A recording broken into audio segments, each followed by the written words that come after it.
Hello everyone, welcome to Social and Salish. And today we came up with a video on the sociological analysis of the protest and the media.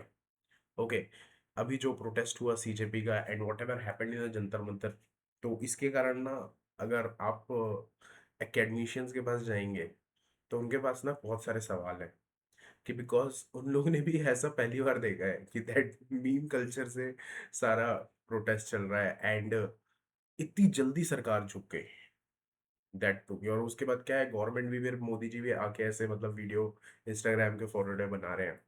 सो यहाँ पर ना sociological study करना हमें बहुत ज़रूरी हो जाता है कि हम समझने की कोशिश करें कि ऐसा क्या हुआ कि इतनी जल्दी गवर्नमेंट को झुकना पड़ा एंड एक अलग तरीके का माहौल पैदा हो गया। तो एक मैंने सोशलॉजिकल स्टडी का बहुत अच्छा, मैंने काफ़ी थिंकर्स इस पे क्या कहते हैं and how it became so huge, उसके बारे में मैंने इस वीडियो में समझाने की कोशिश की है। So let's start our study on the sociological analysis of the protest और द जंतर मंतर। अब मैंने इस एनालिसिस का नाम दिया है from the prime time gatekeepers to the real time witnesses. पहले क्या होता था कि गेटकीपर्स मतलब कि अगर आप सी डब्ल्यू राइट मिल्स को देखेंगे, ओके, सी राइट्स मिल को देखेंगे, तो उन्होंने गेटकीपर्स वर्ड की बात की थी कि दीज इंस्टीट्यूशन मीडिया और कॉरपोरेट्स ये गेटकीपर्स होते हैं फॉर द डेमोक्रेसी और the system. Now these media houses or the independent journalists, they become the real time witnesses. That means ki real took all a new form, altogether a different form in the Gen Z protest. So let's start the discussion. So what actually happened in a Jantar Mantar? So we all know it all started a while, महीनों पहले NEET exam हुआ था जो कि leak हुआ था, जिसके के बाद अकाउंटेबिलिटी की बात आ रही थी and this protest is more about the accountability.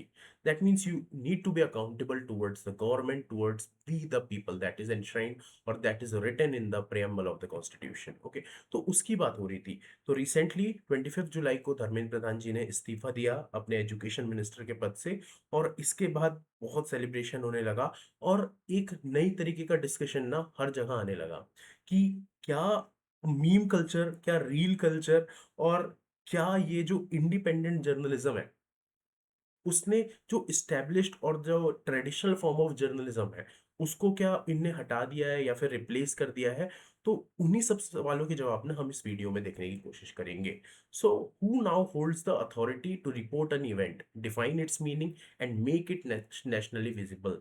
कल मैंने अपने एक चैनल में बहुत अच्छा एक एनालिसिस किया है इसी पे कि independent journalist made this Jantar Mantar protest visible. Is traditional media dying in India? तो वही सवाल यहां पर भी है कि नेशनली इसको किसने विजिबल बनाया, इस सोशल मूवमेंट की इस प्रेशर ग्रुप को किसने मीनिंग दी, और अथॉरिटी तक किसने इस इवेंट को पहुंचाया। तो ये सवाल यहाँ पे बहुत बड़ा हो जाता है। तो इस तरीके से हमारा रोड मैप है आज के डिस्कशन का। सबसे पहले हम देखेंगे कि the old order and it's get keepers, कि पहले किस तरीके से सोशल मूवमेंट जो होते थे उनको रिकॉर्ड किया जाता था और क्या तस्वीर होती थी और क्या मतलब कि रुख होता था सरकारों का। सेकंड हम देखेंगे the protester become the producer, कि जो प्रोटेस्टर था वही अपना मतलब प्रोड्यूसर बन गया, वही न्यूज़ रिपोर्ट करने लगा, वही जो फेक न्यूज़ चल रही थी उसको भी मतलब कि वो प्रोपेगेंडा फेल करने लगा। And third one, why Gen Z trusted reels, क्योंकि मतलब कि न्यूज़ को बोल रहे थे कि न्यूज़ कुछ नहीं दिखाता है।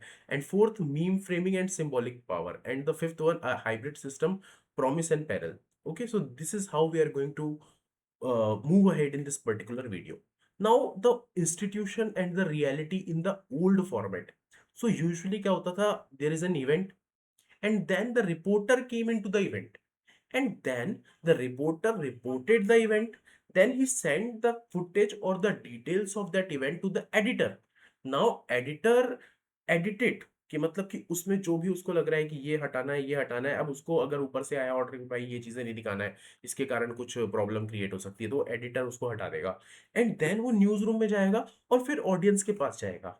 And traditional form of media works on this principle only, कि there is a event, reporter, editor, news room और audience. But right now, these student, activist, agitators ये सारे लोगों ने क्या किया कि ये जो पूरी एक जो पूरी चेन चलती थी ना, इसको डिसरप्ट कर दिया उन्होंने। और उसी डिसरप्शन को हम इस वीडियो में अच्छे से समझेंगे। ओके, अब ये जो गेट कीपर्स है उसके बारे में मैंने आपको बताया था कि सी राइट मिल्स जो है उन्होंने बात किया था कि पावर एलीट में, कि gatekeeping was a form of power. जो पॉलिटिकल अथॉरिटीज होती हैं, कॉर्पोरेट ओनर्स ओनर्स होते हैं, लार्ज मीडिया ऑर्गेनाइजेशन होते हैं, ये इन्फ्लुएंस करते हैं जनता की साइकी को। अगर आपने देखा होगा कि इंडिया की भी जो मेजर जो मीडिया ऑर्गेनाइजेशन है वो कॉरपोरेट ओन करते हैं। जैसे ये एनडीटीवी का सबसे बड़ा केस है कि एनडीटीवी में कितना ज्यादा अडानी ने हेल्प मतलब की कोशिश की, और कि मैं घुस जाऊं किस तरीके से, और वो उससे चले गए, और फिर इंडिपेंडेंट जर्नलिज्म रवीश कुमार ने स्टार्ट किया। सो सी राइट मिल्स ने इसकी बात की थी, gatekeeping was a form of power. अब एक बहुत इंपॉर्टेंट डेटा आ जाता है जो कि र्यूटर इंस्टीट्यूट ने दिया है, कि जो ओल्ड ऑर्डर है, दैट मीन्स कि जो पहले से चलता आ रहा था कि टीवी में न्यूज आता है तो उस पे कितने लोगों का ट्रस्ट है, तो only 39% of people trust the news in India overall. कि मतलब कि जो भी न्यूज आ रहा है वो सही है। आप देख सकते हैं कि पहले 100% होता था, हम ये बोलते थे कि न्यूज में आया है मतलब सही है। अब ये परसेंटेज इतना गिर गया है। दैट्स वाई इस प्रोटेस्ट को बोला जा रहा है, this protest is also a protest, और अब और a time for the introspection, कि जो भी ये ट्रेडिशनल मीडिया है उनको एक बार इंट्रोस्पेक्ट करना पड़ेगा कि क्यों उनको अंदर आने नहीं दिया जा रहा था, क्यों उनको ट्रोल किया जा रहा था, क्यों उनकी मीम बनाई जा रही थी। एंड रिसेंटली मैंने देखा कि ये सब तो ठीक है, कोई बोलता है कि अर्नब गोस्वामी का इस्तीफा कैसे मिलेगा। तो इस तरीके से ये चीजें चल रही हैं। ओके, तो overall 39% of the people trust media in India, Reuters institute का ही डेटा है।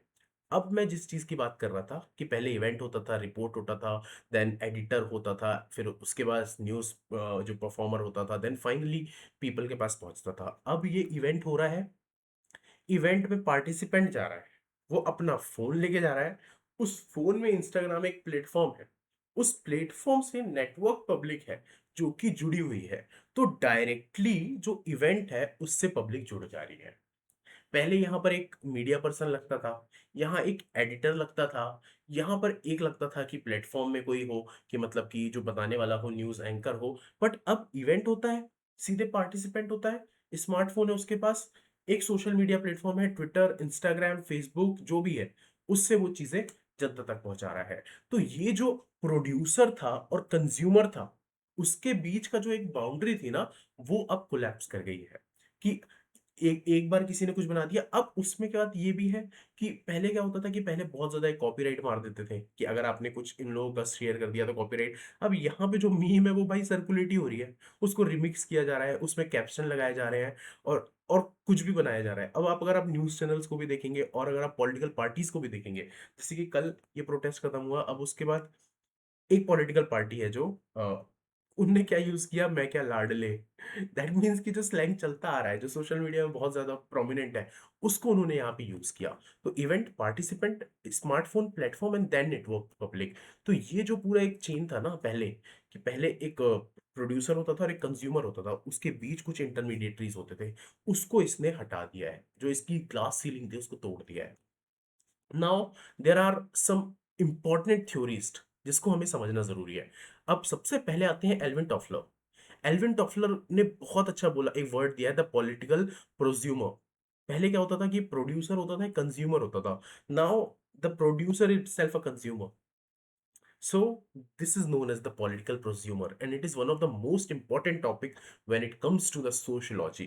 ये बहुत ज्यादा हमें समझना जरूरी है कि पहले क्या होता था कि एक पार्टिसिपेंट है, विटनेस है, एडिटर है, डिस्ट्रीब्यूटर है, कमेंटर है, कैमरा ऑपरेटर है। अब कोई नहीं है, प्रोड्यूसर कंज्यूमर साथ में, and it is known as the prosumer. तो एल्विन टॉफलर का नाम याद रखना है, मीडिया से रिलेटेड अगर कुछ बात है तो Alvin Toffler, and there is a word prosumer. Now Jurgen Habermas, Habermas ने नेटवर्क पब्लिक स्फेयर की बात किया है, जिसको कि हम बात कर रहे थे ना कि एक सोशल मीडिया नेटवर्क है जिसमें कि डायरेक्ट पीपल ही एक जर्नलिस्ट बन गया है। तो जो क्लासिकल स्फेयर होता था, जो कि जैसे कि मतलब न्यूज़पेपर है, मीटिंग है, टेलीविजन है, उसके कारण क्या होता था कि उसमें ना एक इनइक्वालिटी भी होती थी, कि एक्सेस उसका अनइक्वल था। कि पहले जैसे बोला जाता था आज से 20 साल 30 साल पहले, कि जो टेलीविजन है वो सिर्फ एक लग्जरी गुड है। दैट मीन्स कि कोई हाई प्रोफाइल है या फिर कोई मतलब कि किसी के पास ज्यादा पैसा है तो वो ही उन चीजों को अफोर्ड कर सकता है। बट अब 4,000 का फोन है यार, स्मार्टफोन, उसको लेके कोई भी वहां पे जाके बन सकता है, कि मतलब कोई भी जर्नलिज्म बन सकता है। एंड पहले क्या होता था कि पहले if you are recording something, you need the permission of editor, and still it is going on in a traditional media, कि if you are recording someone recording something, then you need a permission of your editor, कि भाई ये मैं इसको publish करूं या ना करूं। अब यहाँ पे तो सीधे जाके पब्लिश हो रहा है। तो पब्लिक स्पेयर से एक नेटवर्क पब्लिक स्पेयर पे आ गया है, तो इसके लिए थ्योरीज बहुत इंपॉर्टेंट है, Jurgen Habermas. Okay, now digital counter public, ये बहुत इंपॉर्टेंट है। अब इस पे क्या होता है कि एंटी सीए जो मोबिलाइजेशन हुआ था उसमें ये देखा गया था कि जो डोमिनेंट पब्लिक है और जो काउंटर पब्लिक है, ये compete कर रहे हैं प्रोटेस्ट के मीन पे। ओके, अब क्या हुआ था कि जैसे पहले क्या होता था कि पहले न्यूज एक अपना प्रोपेगेंडा चलाता था और एक अपने हिसाब से उन चीजों को दिखाता था। नाउ हम ये हम एजेंडा सेट कर रहे हैं और हमारे हिसाब से दिखाना पड़ेगा। अब क्या हो रहा है कि मीडिया को भी इनके हिसाब से चलना पड़ रहा है, डिजिटल काउंटर पब्लिक। ओके, कि अगर आप कुछ चला रहे हैं तो जनता अलग लेके खड़े जाती है कि देखो देखो इसने ये गलत चलाया। तो this is a important thing in it. Okay, now there is a important theories that is a Axel Honneth. Okay, he talk about the crisis of recognition. Okay, so injustice isn't just only denied the resources, suffering that get ignored, trivialized and mispresented। Simple thing है, recognition की बात किया था कि अगर recognition नहीं मिलेगा, okay, तो इग्नोर किया जाएगा, तो क्या होगा कि धीरे धीरे ये समअप होगा।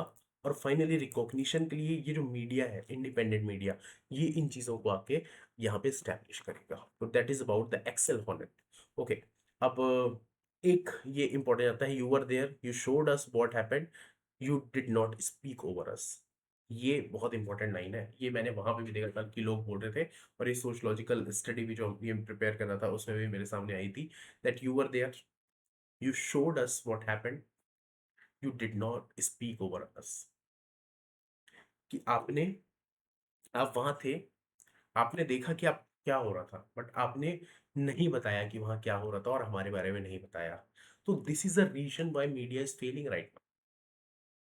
दे आर देव, कि वो वहां पहुंच जाते हैं, वहां बातें करते हैं, बट वो ये बातें नहीं कर रहे हैं जिसको जो जनता सुनना चाहती है, जो वो रियलिटी देखना चाहती है। इसी कारण इंडिपेंडेंट जर्नलिज्म बढ़ रहा है। अब सबसे इंपॉर्टेंट थर्ड पार्ट आता है, that is why Gen Z trusted reels. Okay, अब हम कुछ ना 4-5 रीजन देखेंगे, जैसे कि ये न्यूज पिंच के अभिनव पांडे हैं, इन्होंने मतलब बवाल काट दिया था जंतर मंतर के प्रोटेस्ट में, कि इन्होंने जो वीडियोस बनाए थे उससे इतने ज्यादा मतलब व्यूज आ रहे थे, इतने लोग मौज काट रहे थे। कल इन्होंने जेंसी वाला एक वीडियो बनाया कि वो किस तरीके से बात करता है, और इन्होंने एक्चुअली क्या किया कि इनको पता है भाई कि कैसे कनेक्ट करना है। Actually the media person should be a better communicator. और कम्युनिकेटर कब बनेगा, जब वो समझेगा कि आज की डिमांड क्या है, आज के हिसाब से हमें कैसे बातें करना है, कैसे कल्चर मीम कल्चर्स पे बात करना है। Okay, so why Gen Z trusted reels. So first and foremost, authenticity beat polish. Erving Goffman है, उन्होंने कहा था कि authenticity beats polish. The best thing about the Gen Zs right now, they do not care about your colour. Okay, they only care about the humour. तो पहले क्या होता था कि बिल्कुल सूट बूट, ब्लैक, मतलब कि बिल्कुल कोट वोट सूट बूट में आए हैं, देन मेकअप होके आके एक स्टूडियो में बैठ रहे हैं बिल्कुल एसी वाले रूम में और जर्नलिज्म कर रहे हैं। Right now Gen Z love this kind of journalism, कि आप हमारे बीच में आओ, दाढ़ी जैसी हमारे जैसे रखो, वाइट दिख रही है दिखे यार, जैसा रहना रहे, बात करो। कि पहले क्या होता था, स्टूडियो है, फॉर्मल एंकर्स है, एक्सपर्ट पैनल है, केयरफुली पैकेज मतलब है, एक ऑफिशियल स्टेटमेंट आ रहा है। अब यहाँ पे क्या होता है कि अनएडिटेड है भाई, रॉ है। जैसे कि अनफिल्टर्ड बाय समदीस को अगर आप बहुत अच्छे से समझने की कोशिश करेंगे, so the main reason behind the success of unfiltered by Samdish is कि वो भाई कहीं से भी शुरू कर देता है, कभी भी स्टार्ट करता है, कैसे भी बैठ जाता है, कैसे भी आ जाता है। So the imperfection is the evidence, कि these people love the imperfection, कि दे अंडरस्टैंड कि कुछ परफेक्ट नहीं होता, and celebrate the imperfection. So this is the thing कि authenticity beats polish, Erving Goffman का ये बहुत इंपॉर्टेंट है। And horizontal not hierarchical. Okay, कि रैडिकल नहीं होना चाहिए, हॉरिजॉन्टल की एंकर स्पीक, ऑडियंस लिसन, पहले ही होता था। अब यहाँ पे creator post, user comment, remix, redistribute, ये सबसे इंपॉर्टेंट चीज है। कि पहले क्या होती थी, एक टीवी होती थी, उस टीवी में आप उन चीजों को कंज्यूम कर रहे हैं। दैट मीन सामने कुछ कंटेंट आ रहा है और आप उस कंटेंट को कंज्यूम कर रहे हैं। उसमें आप, वो कुछ गलत बोल रहे हैं तो उसको कुछ बोल नहीं सकते, उसको जवाब नहीं दे सकते। जैसे कि what usually happen earlier, these fellows in the Noida media rooms used to do hate mongering day and night, और उनको हम कुछ नहीं बोल सकते, बस अपना खून जला सकते हैं, लोग गुस्सा हो सकते हैं। But right now if they are going to do right something in the platform, okay, कि पब्लिक स्पेयर में वो कुछ लिख रहे हैं, तो वहां पे यूजर के कमेंट आएंगे, उसको रीडिस्ट्रीब्यूट। अब जैसे सलमान खान ने कल बोला कि सोनम इट्स डन ब्रो, तो अब वो आने लगा कि Pradhan it's done bro, Gadkari next you bro. तो दिस इज द थिंग कि मतलब अब क्या होने लगा है कि it is about the redistribution, remix, comment and the participatory media, जो पहले सिर्फ एक स्पीक और लिसन वाला होता था। सो this is a horizontal not the hierarchical model, just like us. And the real thing that is between the reels is the humour, anger, explanation, testimony. अब होता क्या था कि जैसे एक बहुत इंपॉर्टेंट वीडियो आया था अभी कि जी न्यूज के थे आई थिंक कोई एंकर, उनको लूजर लूजर बोला गया था। अब ये उनका एंगर दिखा रहा था यहाँ पे कि उन्होंने मतलब अपना गुस्सा दिखाया, लेकिन वो दूसरे दिन वापस आए तो सब सॉरी बोल रहे, सॉरी अंकल हमसे गलती हो गई, आप बड़े हैं, ये वो ऐसा। तो भाई these people do not fear from the sorry, कि मतलब सॉरी उनके लिए कोई बड़ा चीज नहीं है, कि अगर गलत किया ये सॉरी। अब इस पे क्या हो रहा है कि अब जो ये मीम कल्चर आ रहा है इस पे भी, अब जैसे कल दीप के है तो दीप के जो वीडियोस आ रहे हैं, तो उसमें गाना बज रहा है, सिक्का चले है मेरे नाम का, इक्का बना दूं मैं गुलाम का, ऐसा ऐसे ऐसे गाने चल रहे हैं उसके, ओके। और रंग दे बसंती से पूरे एडिट्स हो रहे हैं और डिमांड चल रही है कि वापस री रिलीज किया जाए। तो दिस इज द, कि मतलब दिस इज द थिंग कि रील ने सारा क्या हुआ है कि इसको इसको पहले क्या होता था कि एक 2-3 घंटे का जो बड़ा होता था ना उसके छोटा सा कर दिया है और डायरेक्टली पार्टिसिपेंट हो गए इंसान। सो that is the thing. And the parasocial trust, okay, so the audiences meet the same independent reporter again and again on their phones. Over time they feel they know the creator personality, values and the style, and now the parasocial trust is playing the important role in it. Earlier what used to do, we do not know about their pu- public life or a personal life, कि we don't know their alignment, कि वो किस party से related है, किस चीज को follow कर रहे हैं। And right now we know each and everything about them. We know about the guy from the Republic and we know about the guy from the Ravish Kumar और रवीश कुमार, कि भाई किसकी कौन सी लीनिंग है।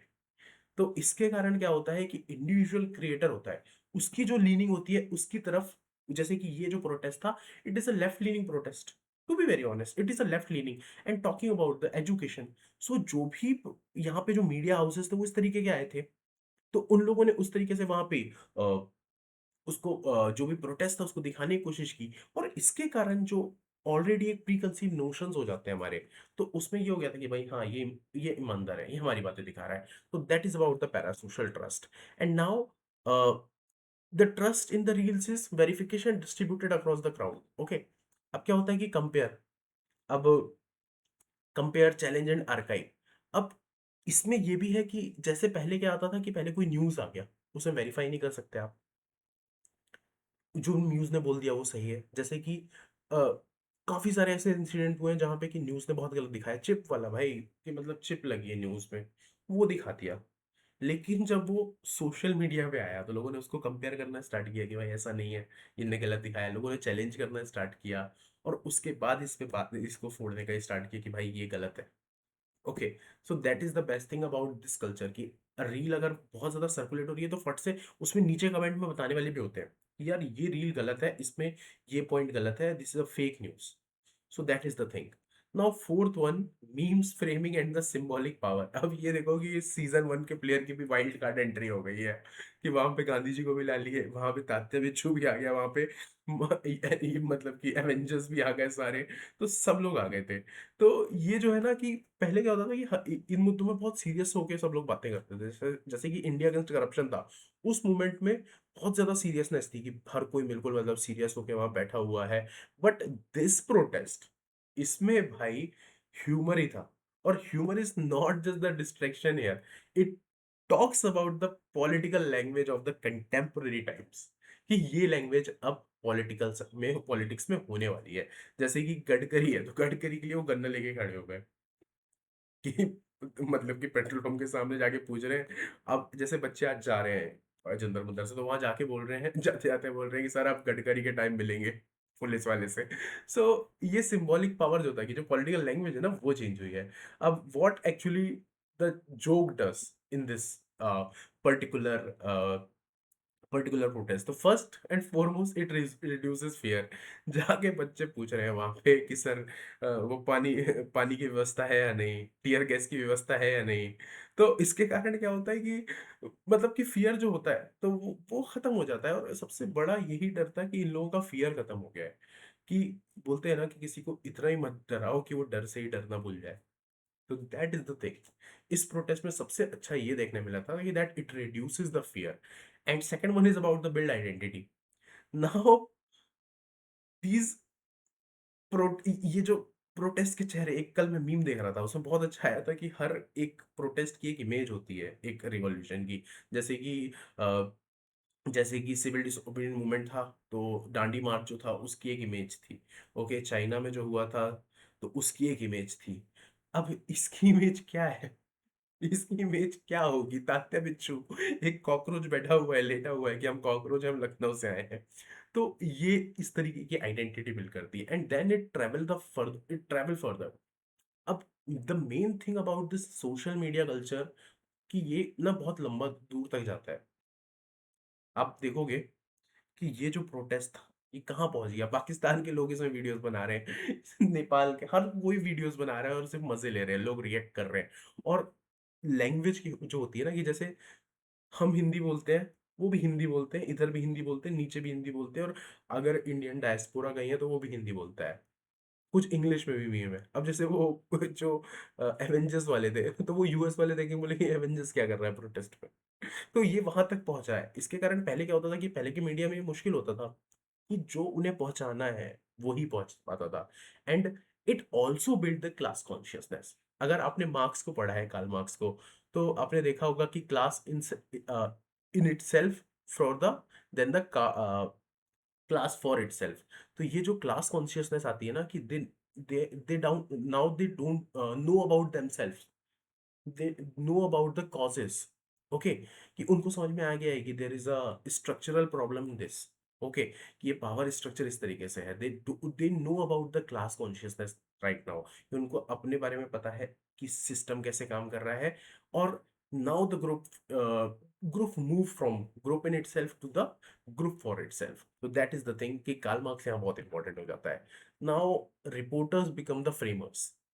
ओके, तो ये एक मीम्स में एक और इम्पोर्टेंट आता है कि रिपोर्टर्स है वही इसमें फेमस बन गए। जैसे कि what is wrong, examination irregularities and institutional accountability. अब what must be done, investigation, reform, compensation, ministerial responsibility. Why take part, because the future of entire generation is at stake. अब यहाँ पे जो ये रिपोर्टर्स आए थे उन लोगों ने इन तीनों चीजों में भी काम किया था कि they understood what is wrong, what must be done, and why take part. Now इस मूवमेंट में ये जनता को भी पता था, क्लियर था, और ये जो इंडिपेंडेंट जर्नलिस्ट थे उनको भी क्लियर था। इसके कारण ये जो थे कि नॉन निगोशिएबल डिमांड थे, और नॉन निगोशिएबल के साथ ये सारी चीजें बढ़ती जा रही थी। तो इसके कारण क्या हुआ कि इस मूवमेंट को ना पूरे देश और वर्ल्ड में हर जगह इसको मतलब कि प्रोजेक्ट करना स्टार्ट किया गया कि मतलब कि yes, this is a movement talking about the Gen Zs education, and the reforms. So this is how the reporters become the framers of the whole protest in this. Okay, and a fight over the right to name. Okay, the same event, five names: a student movement, political conspiracy, a law and order problem, the democratic accountability campaign. अब पीर बर्दो बहुत famous एक मतलब कि social scientist है। इनका बहुत important है thinker, जब भी हम किसी भी चीज की बात करें। सिंबॉलिक पावर में तो बहुत जरूरत है। अब यहाँ पे क्या हो रहा था कि जो न्यूज इंस्टीट्यूशन थे ना, वो इस चीज में भी लग रहते थे कि जैसे आपने देखा होगा कि बहुत सारे जो इन लोग जो अपने प्राइम टाइम के शोज के नेम देते हैं कि dash dash gang, dash dash ये, ओके, ये मैं नाम नहीं लेना चाहता, बहुत गंदे गंदे कुछ कुछ भी बोलते हैं, हेट्रेड फैलाने वाले।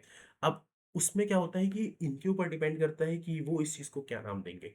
अब यहाँ पर क्या हुआ, यहाँ पर जनता डिसाइड कर रही है कि हम इसको क्या नाम देंगे। कोई बोल रहा है मीम प्रोटेस्ट, ओके। अब जैसे पहले इन लोग, जैसे न्यूज वाला कोई एक जो अगर प्रो गवर्नमेंट है, वो कह सकता है कि it is a political conspiracy. कोई जो मतलब की पार्टी है, वो कह सकता है a law and order problem. Now the left wing की, मतलब जो बिल्कुल चाह रहा है कि मतलब कि जो जेनजी से रिलेटेड है, वो कह सकता है जेनजी रिबिलियन। और एक जो धड़ा है जो कि इसको समझने की कोशिश कर रहा है, जो इंडिपेंडेंट जर्नलिज्म कर रहा है, वो कह सकता है और डेमोक्रेटिक अकाउंटेबिलिटी कैंपेन। तो जो नेम में रखा है ना, तो ये पहले न्यूज इंस्टीट्यूशन कंट्रोल करते थे नेम को, अब यहाँ पे जनता कंट्रोल कर रही है। दैट मीन्स कि if you are going to name this protest, it has to be done from our will. So that is the most important thing here. And now the agenda is built from below. कि सबसे पहले क्या होगा कि citizen अपने document देंगे, then इसको circulate करेंगे, पब्लिक प्रेशर क्रिएट होगा, मेन स्ट्रीम कवरेज मिलेगा और पॉलिटिकल रिस्पॉन्स मिलेगा। पहले क्या होता था कि पहले वो अपनी बातें रखते थे जाके पॉलिटिक्स में, पॉलिटिकल अगर पॉलिटिकल रिस्पॉन्स आता नहीं आता था, देन वो क्या करते थे कि मीडिया में दिखाते थे। मीडिया के कारण क्या होता था कि पब्लिक प्रेशर आता था, फिर पब्लिक प्रेशर के कारण ये वायरलिटी आती थी, और फिर पॉलिटिकल रिस्पॉन्स मिलता था उस मूवमेंट, उस मतलब जो भी मूवमेंट है उसको। Now what happened in this CJP, यहाँ पर down to top, okay, top to down होता है, तो यहाँ डाउन टू टॉप है। कि सबसे पहले क्या हुआ कि सिटीजन ने, मतलब किसी एक ने बोला कि these people are the cockroaches. एक ने अकाउंट बनाया कि यस, वी आर कॉकरोचेस। उस कॉकरोच के उसको वायरल किया मूवमेंट को। देन उसको वायरल किया तो फिर पब्लिक प्रेशर आया कि यार मतलब कि ये तो सही बोल रहा है यार, हमारी बातें कर रहा है।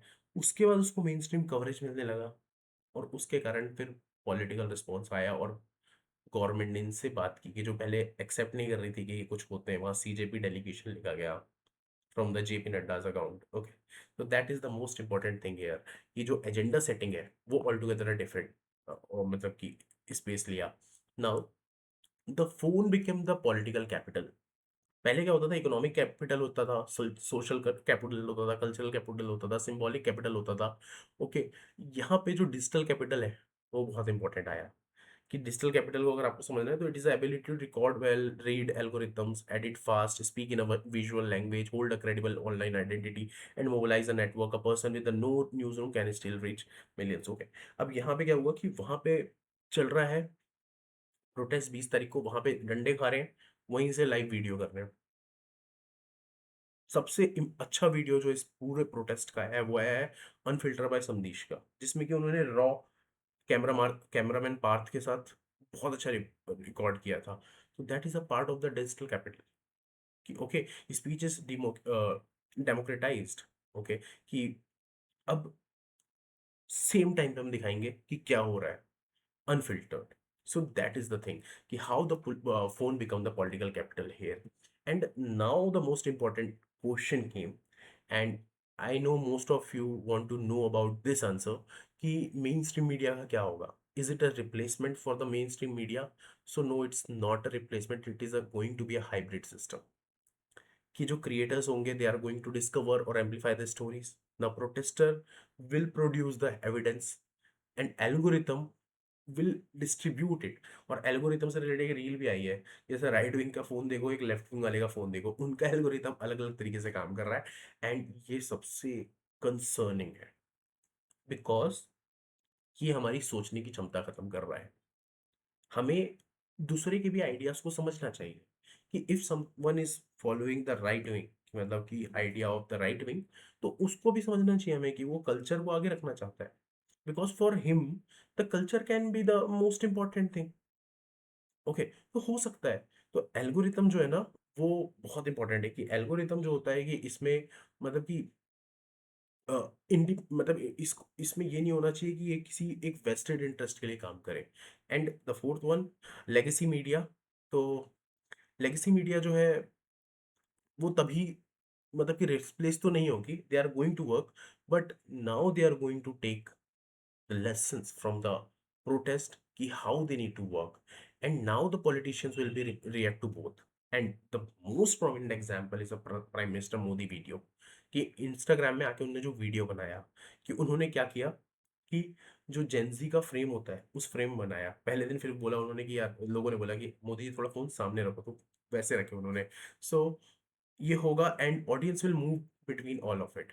अब एक जो ऑडियंस होगी जो लेगेसी मीडिया या पुराने मीडिया को फॉलो करता है वो करेगा, योर पेरेंट्स, क्योंकि उनके पास भी रील्स है, but still they are following that मतलब कि मॉडल ऑल्सो। तो ऐसा नहीं होगा कि ये टोटली मतलब कि हट ही जाएगा, बट इंडिपेंडेंट जर्नलिज्म है वो इसको काफी हद तक चोट पहुंचाएगा, that is for sure. So mainstream media didn't appear, it just lost it exclusive gatekeeping position. जो सबसे पहले हमने गेट कीपिंग करा था कि ये हर तरीके से पॉलिटिक्स को कंट्रोल करते थे, ऑप्टिक्स को कंट्रोल करते थे, वो अब नहीं होगा। Okay, so now the democratic process, so what is this hybrid system is going to give us? So first they will talk about the voice for the margins, कि जो मार्जिनलाइज्ड है, ओके, जो नहीं दिखता था उसकी बात करेंगे। Now there will be instant accountability. जब से सोशल मीडिया आया सबसे इंपॉर्टेंट चीज क्या हुई है कि करप्शन ऑप्शन, जैसे एक वीडियो आया था कि मैं तुझे फंसा दूंगा जेब में कुछ 100 ग्राम डाल के, इस तरीके का कुछ बोला था। तो इस तरीके के अगर वीडियो आएंगे तुरंत उनको अकाउंटेबिलिटी उनकी सेट होगी। पुलिस ने झापड़ मारा एक लेडी को दिल्ली में, तुरंत उसको हटाया गया। So that is about the instant accountability. And now there will be a plural debate कि अब क्या होगा कि अलग अलग रिपोर्टर होंगे, काफी सोशल एंगल होंगे, रीजनल एंगल्स होंगे, और इंडिपेंडेंट जर्नलिज्म होता है ना, तो जो छोटी छोटी बातें होती है ना, कहीं कुछ और हो रहा है देश में, वो सामने आएंगी। And there will be a lower barriers कि पहले क्या होता था कि एक स्टूडियो चाहिए, लाइसेंस चाहिए, कॉर्पोरेट एम्प्लॉयर चाहिए, बिल्कुल कि मतलब एक ऑफिस सिस्टम चाहिए, कुछ नहीं चाहिए। Now you need your phone, just laptop for the edit, a Wi-Fi connection for upload, a YouTube channel और a platform, बस इससे ज़्यादा क्या चाहिए। तो इसके कारण वेरिएंट कम होगी, and it will revive the participation, कि डेमोक्रेटिक पार्टिसिपेशन लोगों का बढ़ेगा। और जो दिखा हमें इस जेंजी प्रोटेस्ट में कि जो पार्टिसिपेशन था ये ऑर्गेनिक था, इसमें किसी को बुलाया नहीं गया था, उनको मजा आ रहा था, मौज आ रही थी, उन लोग आ गए। Okay, but also we need not to romanticise it, because I already told you that algorithm is the new gatekeepers. Now algorithm is going to define each and everything, what you want to see, what you want to say, and इसके कारण क्या होगा कि algorithmic bias जो हमारे अंदर आ जाएगी ना, that is going to also affect us, because right now I have seen many of the people who are following the BJP, Congress, AAP and multiple parties, मतलब कि different parties, what I see in them कि उनकी as हो गई है, and they are not even ready to listen, कि मतलब वो सुनना भी नहीं चाहते कि दूसरा वाला कहना क्या चाहता है। तो दैट इज द थिंग कि एल्गोरिदम में ये प्रॉब्लम आ रहा है कि अब ये जो एल्गोरिदम है ना, ये डिफाइन कर रहे हैं कि उनको सुबह शाम वही दिखा रहे हैं वो जो देखना पसंद करते हैं। इसके कारण जो नहीं देखना चाहते हैं, जिससे वो कि वो असहज है, वो चीज उन्हें नहीं दिखाता। एंड इसके कारण प्रॉब्लम क्या होगा कि एक चैम्बर्स बन जाएगा कि they are only going to follow what they want to see. And now there will be also the virality over the verification. Now there is a case of the deep fake, कि एक gamer थी, उसका deep fake बना दिया गया, उसको verify नहीं किया गया और उसको वायरल कर दिया गया। So that is also the problem कि जो वायरलिटी है, वेरिफिकेशन बाद में आता है, पहले वायरल हो जाता है। तो ऑलरेडी आपने मतलब कि डिसरप्शन तो कर ही दिया, and now the personality over the institution. अब यहाँ पर ये होगा कि जो होने भी लगा है कि if you are criticising the create मतलब कि if you are criticising a creator, तो भाई मतलब कि सारा इंस्टीट्यूशन को भी क्रिटिसाइज कर दो। अब ये जो पर्सनैलिटी है ना, वो ग्रेटर देन मतलब कि लार्जर देन लाइफ बन रही है। एंड जो इस मतलब कि जो पर्सन है, उसको ये मान लिया जाता है कि वो तो गलत हो ही नहीं सकता, और उसको अगर कुछ बोल रहे हैं तो ये पर्सनल अटैक लिया जाएगा। तो that is also the problem, and I already told you about the echo chambers, कि जो सुनना चाह रहा है वही मिलेगा। ओके, कि वर्ल्ड व्यू फॉलो नहीं होगा। Then context collapses. Okay, then funding pressure, अब इस पे ये भी होगा कि जैसे बहुत सारे जो इंडिपेंडेंट जर्नलिस्ट होते हैं उनके लिए सबसे बड़ी प्रॉब्लम है कि वो कैसे इसको सस्टेन कर पाएंगे, दे नीड फंडिंग ना।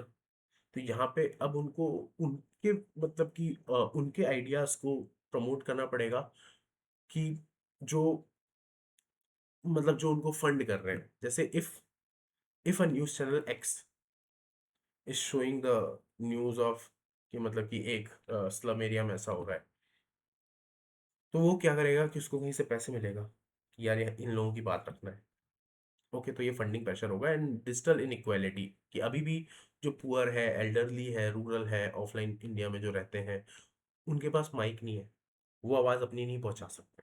तो that is also the problem. So दोनों है, डेमोक्रेटिक प्रॉफिस प्रॉमिस भी है एंड इसको हम रोमांटिसाइज भी नहीं कर सकते कि एल्गोरिथमिक बायस भी है, इको चैम्बर्स हैं, वायरलिटी की प्रॉब्लम है। बट द फोर शिफ्ट है जो इसमें वो बहुत जरूरी है। फर्स्ट है that representation to self representation, पहले कोई हमको रिप्रेजेंट करने के लिए होता था, अब हम खुद को रिप्रेजेंट कर रहे हैं। अब वो खुद के अपने एक्सपीरियंस को खुद कहना चाहते हैं, खुद कैमरे के सामने आके बता देते हैं। ऑडियंस की जगह पार्टिसिपेटरी पब्लिक है and this is the most important thing. हर कोई बोलता है डेमोक्रेसी की definition that for the people, of the people, by the people, but actually it is more than it.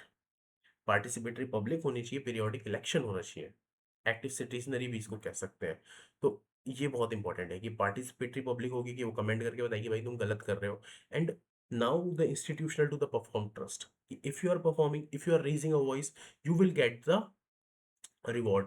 जो हो रहा है कि यहाँ पर जो इंडिपेंडेंट मीडिया है उसको वहाँ पे वहाँ के मतलब क्योंकि बनाए जा रहे हैं, ग्राफिटी बनाई जा रही है उनकी, और उनको मतलब उनकी रील बनाई जा रही है। And mass communication to the network mobilisation, पहले क्या होता था, मास कम्युनिकेशन होता था, now there will be a network mobilisation in it. Okay, कि एक जो भी सोशल मीडिया प्लेटफॉर्म है उसके जरिए यहाँ पे पहुंचेगा। सो this is a four shift that we need to know, and the authority to construct public reality become the contested. So this is the central thesis for it. So this is all for this analysis on the role of media in the 21st century or in the Gen Z generation। इस generation में media का role कैसे होने वाला है और कैसे इस रील बेस्ड जर्नलिज्म ने, जो स्टूडियो बेस्ड जर्नलिज्म है, उसको चैलेंज किया है, and how humour change the whole reality in the Jantar Mantar protest. So this is all for today. If you like this video, kindly give me a thumbs up.